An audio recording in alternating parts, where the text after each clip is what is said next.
सभी ज्येष्ठ और श्रेष्ठ शिक्षक साथियों और प्रिय छात्राओं,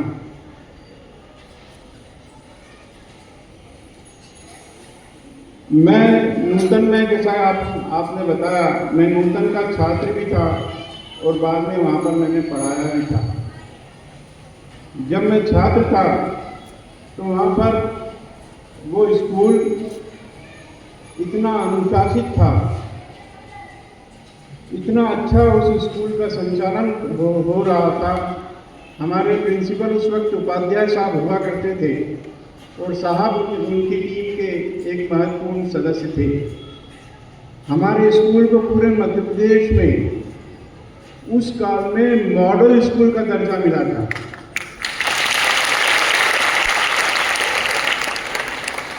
जब पेपर में आया था तो पूरा स्कूल, पूरा जिला चौंक गया था कि नूतन में ऐसा क्या हो गया। तो मेरा शुरू से ऐसा मानना है कि स्कूल की बिल्डिंग कितनी भी भव्य हो, कितनी भी आकर्षक हो, उसकी ईंटें के इतनी भी संगमरमर के पत्थर लगे हो, यदि वहाँ पर सुयोग्य स्टाफ नहीं होगा तो वो स्कूल उतना परफॉर्म अच्छे से कर नहीं पाएगा। मैंने इनसे ये सीखा कि क्लासरूम वर्क होता है 50% और इसके अलावा जो स्कूल में दूसरी गतिविधियां हैं उसका भी अपना महत्व होता है, उसका होता है 50%। जो बच्चे इन दोनों गतिविधियों में भाग लेते हैं वो आगे जाकर एक कंप्लीट व्यक्ति बन के उभरते हैं, और जो 50% केवल स्कूल में क्लासरूम में ही टॉप करते हैं, मैंने देखा है वो व्यवहारिक जीवन में असफल होते हुए उनको मैंने देखा है। वो सामान्य व्यक्ति तरह जैसा जीवन नहीं जी पाते। उनको उनसे कम्युनिकेशन जो होना चाहिए परिवार में, समाज में, किस प्रकार से अपन एक दूसरे को सहयोग दे और ले सकते हैं, वो नहीं कर पाते हैं। तो हमारा स्कूल जब आदर्श घोषित हुआ था तो उसमें एक सप्ताह भी ऐसा नहीं होता था जब हमारे यहाँ पे हॉल था बहुत बड़ा। नूतन स्कूल यदि किसी ने देखा हो, यदि कोई गया हो, सिनेमा हॉल होता है ना, इतना बड़ा वहाँ का सभागृह था। सिनेमा हॉल में जैसी ऊपर बालकनी होती ना, उसी हमको उस कॉल में, उस विद्यालय में बालकनी मिली थी। हम बालकनी में बैठ के जैसे सिनेमा देखते थे ना, वैसा करते थे। तो हमको वहाँ पर हर सप्ताह ले जाते थे प्रिंसिपल साहब सर, और हमको उसमें पार्टिसिपेट कराते थे।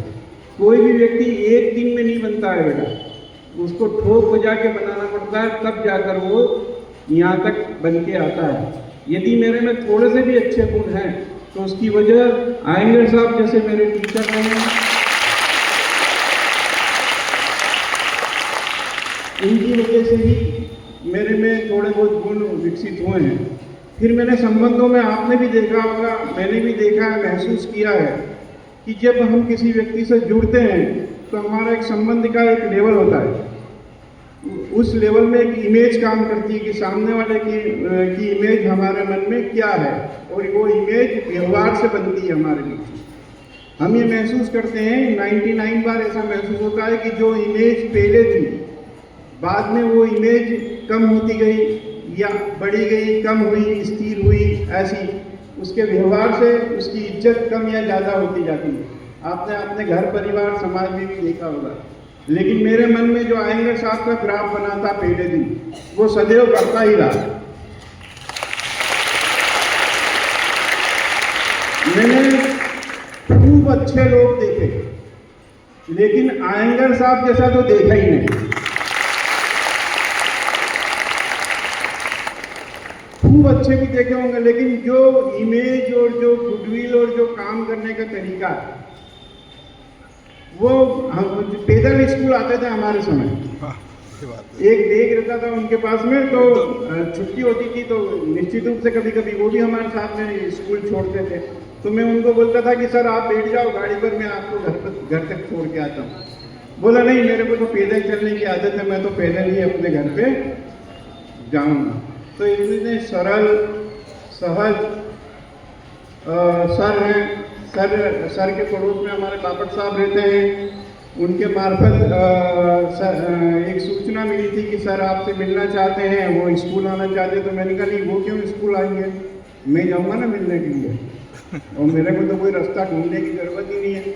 मेरी गाड़ी उनके घर के सामने जाकर ही रुकेगी। तो बोले नहीं, उनको है ना हिंदी आश्रम देखना है, स्कूल देखना है, और तुम कहाँ पे प्रिंसिपल हो ये देखना है।